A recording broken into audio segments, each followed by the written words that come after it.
एक गांव में दो भाई रहते थे। बड़ा भाई रघुवीर बहुत अमीर था। उसके घर में किसी भी चीज की कमी नहीं थी। वहीं छोटा भाई अमन बहुत ही भोला और नेक दिल इंसान था। उसके परिवार में उसकी पत्नी और एक बच्चा था। वो इतना गरीब था कि वो मिट्टी के मकान में रहता था। रघुवीर की पत्नी के 3 पुत्रियों के बाद पुत्र हुआ था, तो रघुवीर ने एक बड़ा प्रोग्राम रखा जिसमें उसने गांव के और बाहर के बड़े बड़े अमीर लोगों को बुलाया था। सुबह से ही रघुवीर के घर के चारों ओर चहल पहल थी। कहीं पकवान बन रहे थे तो कहीं बच्चे खेल रहे थे और कहीं मेहमान आ रहे थे। रघुवीर के घर के चारों ओर खुशी का माहौल था।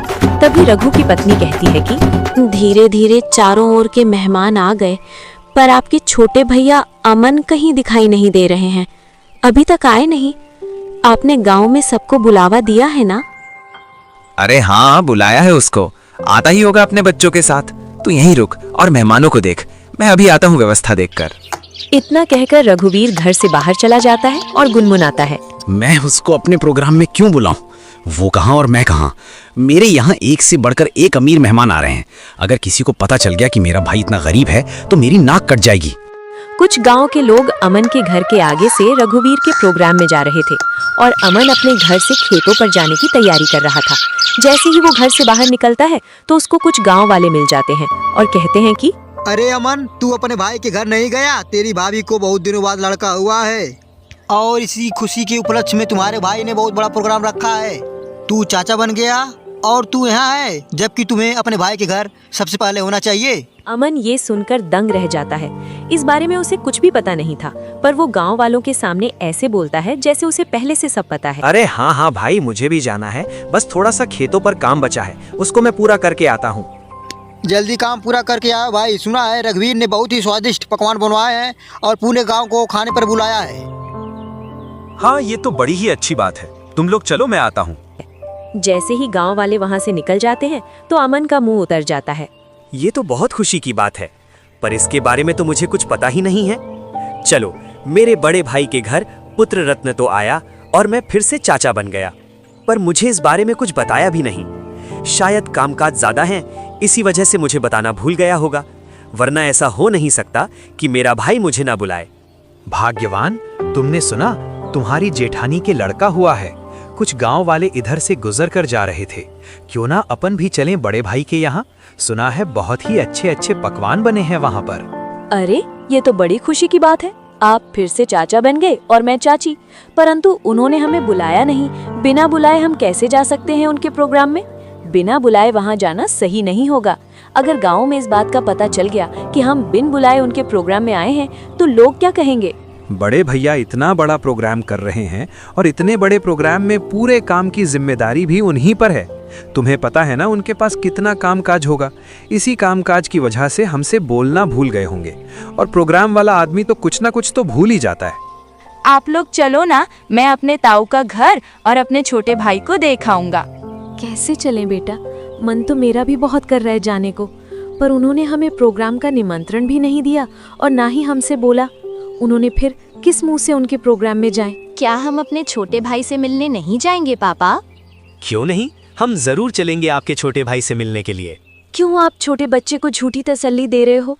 तुम्हें पता है ना, तुम्हारे बड़े भाई हमें उनके बराबर नहीं समझते हैं, तभी तो उन्होंने हमें प्रोग्राम में नहीं बुलाया है। तुम तो सदा गड़े मुर्दे उखाड़ती हो। ऐसा नहीं है, वो हमको चाहते हैं, वो तो कामकाज की वजह से बुलाना भूल गए हैं। तुम्हें लग रहा है कि भैया तुम्हें बुलाना भूल गए हैं तो तुम जाओ। बिन बुलाई मैं नहीं जाने वाली कहीं। मैं तो खूब खुश हूँ अपने घर में। आपको जाना है तो जाओ। ठीक है, मैं और चिंटू चले जाते हैं। तुम्हें नहीं जाना तो मत चलो। आप जा रहे हो तो जाओ, पर उधर से जल्दी लौट कर आना है। अमन और उसका बच्चा प्रोग्राम में जाने के लिए तैयार हो जाते हैं।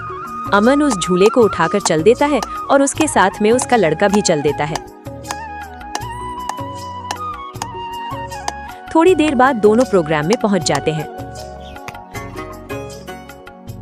यहाँ तो खूब अमीर मेहमान आए हैं और बच्चे को देने के लिए शानदार और महंगी महंगी वस्तुएं लाए हैं। मेरा झूला तो इनके आगे कुछ भी नहीं है।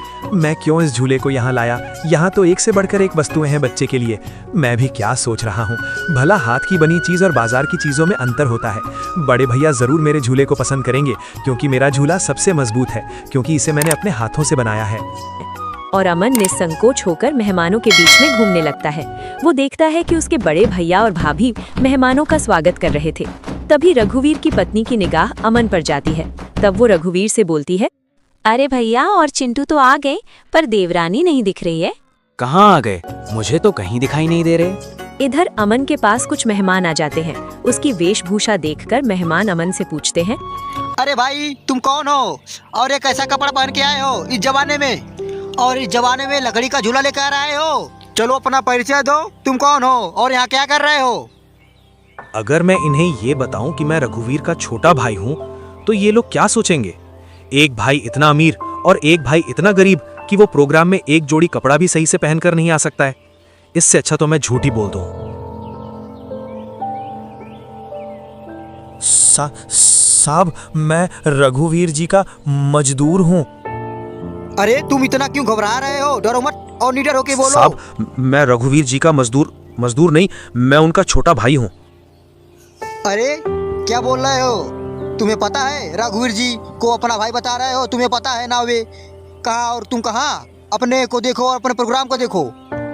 वो बहुत कोशिश करता है झूठ बोलने की, लेकिन उसके मुंह से सच निकल जाता है। इतने में ही रघुवीर वहाँ आ जाता है और बोलता है, क्या बोल रहा है ये आदमी? यह आपको अपना भाई बता रहा है। मेरा भाई होता तो वो इस हालात में रहता? ये तो मेरा हारी है। इसको मैंने एक दिन प्यार से भाई क्या बोल दिया, मुझे अपना भाई बताने लगा। इतना सुनकर अमन अपना सिर झुका लेता है। आप प्रोग्राम का आनंद लीजिए, चलो मैं और मेहमानों से मिलाता हूँ। अमन अपने बच्चे को लेकर अपने घर की ओर चल देता है, बड़े ही उदास मन से। इतने में ही बच्चा बोलता है, पापा, हम छोटे भैया से भी तो नहीं मिले और आप इतनी जल्दी घर चल रहे हो। बेटा, हम शाम को आएंगे। खेतों पर कुछ काम बाकी रह गया था, वो मुझे याद आ गया है। उसे करके मैं आ जाऊंगा। उसके बाद चलेंगे हम तेरे छोटे भाई से मिलने के लिए। दोनों घर पहुंच जाते हैं। मुन्ना घर से बाहर बच्चों के साथ खेलने के लिए चला जाता है। इधर अमन अपनी पत्नी को पूरी घटना सुना देता है। पता नहीं ईश्वर की कैसी लीला है, आज भाई ने भाई को पहचानने से मना कर दिया। हाँ रोइए मत, ईश्वर एक दिन सब ठीक कर देगा। ईश्वर को भाइयों के बीच में इतना फासला भी नहीं रखना चाहिए कि वे एक दूसरे से ही दूर हो जाएं। आप इतना दुख मत मनाइए, सब ठीक हो जाएगा। आप बस ईश्वर पर विश्वास रखिए। तीनों सो जाते हैं। दूसरा दिन रघुवीर के दरवाजे को कोई बजाता है। पता नहीं अब कौन आ गया। कल का इतना थका हारा हूँ, फिर भी युगों को समझ में नहीं आता और आकर दरवाजा खटखटाने लग जाते हैं। रघुवीर जैसे ही दरवाजा खोलता है तो वो देखता है कि सामने एक साधु खड़ा है। क्या है महाराज, क्यों दरवाजे को बजा रहे हो? कुछ नहीं बेटा, बड़े जोरों की भूख लगी है। बस थोड़ा सा खाना मिल जाता तो मेरी भूख मिट जाती। क्या खाना? यहाँ खाना मुफ्त में नहीं मिलता है, और ऐसी दोपहर में तुम्हें कहाँ से खाना लाकर दूं? बेटा, घर में कुछ तो होगा, उसमें से ही कुछ खाने को दे दो जिससे मेरी भूख शांत हो जाए। इतना बड़ा गांव है, तुम्हें मेरा ही घर मिला खाना मांगने के लिए? यहाँ कुछ नहीं है, चले जाओ यहाँ से। इतना कहकर गुस्से में रघुवीर दरवाजा बंद कर लेता है। ईश्वर तुम्हें सदा खुश रखे बेटा। इतना बोलकर साधु वहां से चला जाता है।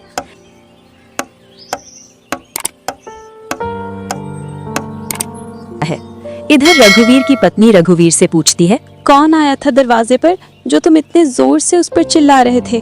कोई नहीं, एक ढोंगी बाबा आया था दरवाजे पर, बोल रहा था खाना खिला दो, तो मैंने उससे मना कर दिया, यहाँ नहीं है खाना। तुम भी पता नहीं अब किस नशे में रहने लगे हो। कल का इतना सारा खाना बचा था, वो वैसे ही फेंकेगा, उसमें से कुछ खाना खिला देते। मैंने ये खाना गरीबों और ढोंगियों के लिए नहीं बनवाया है, ये खाना सिर्फ हम जैसे बड़े लोग ही खा सकते हैं। रघुवीर की पत्नी गुनगुनाते हुए वहाँ से अपने कमरे में चली जाती है। इनको तो पता नहीं अब किस बात का नशा आने लगा है, सीधे मुंह अब किसी से बात ही नहीं करते हैं। इधर साधु अमन के घर के सामने पहुँच जाता है और बाहर से आवाज लगाता है, अरे घर में कोई है? अरे घर में कोई है? जी साधु महाराज, बताइए मैं आपकी क्या सेवा करूं? कुछ नहीं बेटा, बहुत तेज भूख लगी है, कुछ खाने को मिल जाए तो आत्मा तृप्त हो जाएगी मेरी। क्यों नहीं साधु महाराज, आइए आइए, जो कुछ हमारे घर में खाने के लिए मिलेगा हम आपको खिलवा देंगे। दोनों घर के अंदर चले जाते हैं। अमन और साधु जमीन पर बैठ जाते हैं और अमन अपनी पत्नी से बोलता है, अरे भाग्यवान, घर में कुछ हो तो खाने का साधु महाराज को ले आओ। सुबह की कुछ दाल रोटी रखी है और अभी खाना बनाने के लिए घर में कुछ भी नहीं है। अरे बेटी, तुम तो शर्माओ मत, जो घर में खाने का हो वही ले आओ, मैं तो खा लूंगा। अमन की पत्नी जो घर में खाना था उसी खाने को गर्म कर लाती है। लीजिए साधु महाराज, गरीब के घर का खाना, हमारे पास तो खाने में यही है। अरे बेटी, तुम अपना मन इतना उदास मत करो, मैं तो ईश्वर की कृपा से जो मिलता है वही खा लेता हूँ। और तुम दोनों इतना उदास क्यों हो? कोई समस्या है आपके यहाँ? साधु महाराज, खेतों में इतना काम कर रहा हूँ, उतनी ही गरीबी आ रही है। गरीबी कम होने का नाम ही नहीं ले रही है। अब तो स्थिति ऐसी हो गई है कि 2 वक्त का खाना भी बड़ी मुश्किल से मिलता है। पता नहीं ईश्वर हमारी कौन सी परीक्षा ले रहा है। ये कोई बीमारी तो है नहीं जिसका मैं तुम्हें सही उपचार बता दूं बेटा। बस ईश्वर पर विश्वास रखो, सब सही हो जाएगा। फिर भी मुझे लगता है तुम मुझे तुम्हारी समस्या सही से बता नहीं रहे हो। इतना सुनकर अमन और उसकी पत्नी साधु महाराज को पूरी बात बता देते हैं कि किस प्रकार रघुवीर ने उनके साथ भेदभाव किया। पता नहीं आपको हमारे हाथ का खाना कैसा लगा, सही लगा या नहीं? बेटी, तुम अपना मन उदास मत करो, तुम तो अन्नपूर्णा हो और तुम्हारे हाथ का खाना बहुत ही स्वादिष्ट है। इतना सुनकर अमन की पत्नी खुश हो जाती है। तुमने बेटा आज मेरी आत्मा तृप्त कर दी है। अगर तुम आज मुझे भोजन नहीं देते तो पता नहीं आज भूख की वजह से मेरा क्या होता। साधु अपने थैले में हाथ डालता है और उसमें से एक पोटली निकालता है। साधु महाराज के पैर जैसे ही घर में पड़े तब से घर में शांति का अनुभव हो रहा है। हाँ भाग्यवान, अब ईश्वर की कृपा से सब ठीक हो जाएगा।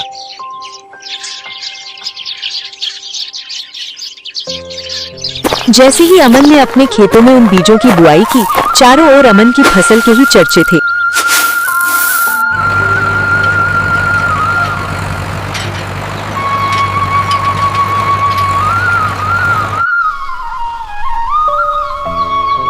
इधर रघुवीर अपने धन के घमंड में जी रहा था, जिससे वो किसी से भी सीधे मुंह बात नहीं करता था। इधर अमन की संपत्ति बढ़ रही थी और रघुवीर की घट रही रौनक है। लगता है शाम तक सब बिक जाएगा। थी और इसी के साथ रघुवीर के घर में अशांति भी बढ़ रही थी। कुछ ही दिनों में अमन ने गांव में रघुवीर से भी बड़ा मकान बना लिया था और अमन अब अपने घर में खूब खुशी खुशी रह रहा था। पर एक दिन रघुवीर सोचता है, अब मैं अमन के यहाँ क्यों ना जाऊं? अब तक तो उसने अपनी सारी जमीन बेच दी होगी, क्योंकि हालात तो वैसे भी खराब चल रहे थे उसके। वो जरूर मेरे खेतों पर काम कर लेगा। रघुवीर अमन से मिलने के लिए चल देता है।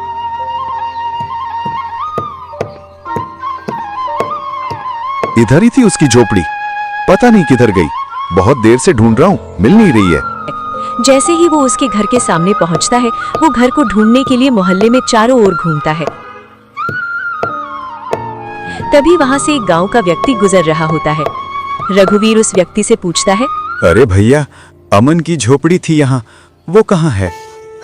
अरे कितने दिनों बाद आ रहे हो भैया इधर? शादी के बाद अब आया हूँ मैं। इसलिए तो तुम्हें वो झोपड़ी नहीं मिल रही है। अरे भैया, तुम जो सामने मकान देख रहे हो ना, बहुमंजिला, यही घर है अमन का। ये कैसे हो सकता है? 2 साल पहले तो ये गरीब हुआ करता था। हाँ भैया, 2 साल पहले गांव में सबसे गरीब व्यक्ति था अमन। पता नहीं भैया इसने खेतों में कौन सा खाद डाला है जिससे इसकी पैदावार सबसे ज्यादा निकली है। घर बताने के लिए बहुत बहुत धन्यवाद। और रघुवीर उस घर के अंदर चला जाता है। जैसे ही अमन अपने बड़े भैया को घर के अंदर देखता है, वो बहुत खुश होता है। अरे मुन्ना की माँ, वो देखो हमारे घर में कौन आया है। बड़े भैया, आओ भैया बैठो। अरे तुमने इतना शानदार घर कैसे बनाया? तुमने तो पूरा ही नक्शा बदल दिया। बहुत ही शानदार घर बनाया है। कहीं तुमने चोरी चपाटी करके तो ये घर नहीं बनाया? नहीं भैया, मैंने कोई चोरी नहीं की है। ये तो मैंने अपनी मेहनत से बनाया है। ऐसी मेहनत तो तू पहले भी करता था, पर पहले तो तूने ऐसा मकान बनाया ही नहीं। भैया, आपसे क्या छुपाना, जब आपका प्रोग्राम था उसके एक दिन बाद हमारे घर पर एक साधु बाबा आए थे। उनको हमने पेट भर खाना खिलाया था। आज उनके आशीर्वाद की वजह से ये सब हमारे पास है। वो साधु तो सबसे पहले मेरे घर आया था। इसका मतलब ये सारा धन मेरा हुआ। क्या बोल रहे हो भैया? ये तो मैंने अपनी मेहनत से खड़ा किया है, ना कि जादू से। इतना सुनकर रघुवीर का सिर घूम जाता है और उसकी आंखों तले सब सीन आ जाता है कि किस प्रकार उसने उस साधु को भगाया था। ये सब तुझे साधु के आने बाद ही मिला है ना? तो इस गांव में सबसे पहले साधु मेरे घर आया था। अगर मैं उसे खाना खिलाता तो ये सारी संपत्ति मेरी होती। इसका मतलब तूने मेरे अधिकार की संपत्ति छीनी है। रघुवीर गुस्से में साधु को खोजने निकल जाता है। कई दिनों तक वो साधु को ढूंढता है। बड़ी मुश्किल से एक जंगल में तपस्या करते हुए साधु मिल जाता है।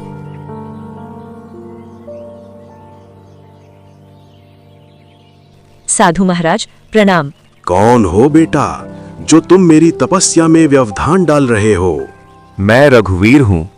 आज से 2 वर्ष पूर्व तुम मेरे घर आए थे खाना खाने के लिए, जब तुम्हें जोरों की भूख लग रही थी।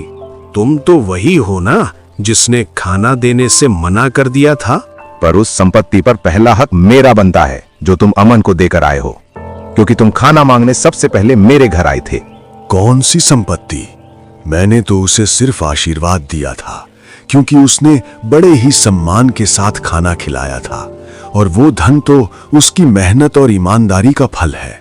इतना सुनकर रघुवीर गुस्से में साधु से बोलता है, साधु, तुम मेरे साथ अन्याय कर रहे हो, क्योंकि उसकी संपत्ति पर पहला अधिकार मेरा बनता है। अगर तुम मुझे ये पहले ही बता देते कि मैं तुझे और भी अमीर बना दूंगा, तो मैं तुम्हें उससे भी अच्छा भोजन कराता। बालक, तुमने मेरी सब्र की सीमा खत्म कर दी है। तुम मेरे श्राप से अब बच नहीं सकते हो। इतना सुनकर रघुवीर के होश उड़ जाते हैं। इसी समय अमन और रघुवीर की पत्नी वहां आ जाती है। क्षमा कीजिए साधु महाराज, क्षमा कीजिए। अरे बेटी, तुम क्यों माफी मांग रही हो? मेरे पति थोड़े उग्र हैं, उन्हें माफ कीजिए महाराज।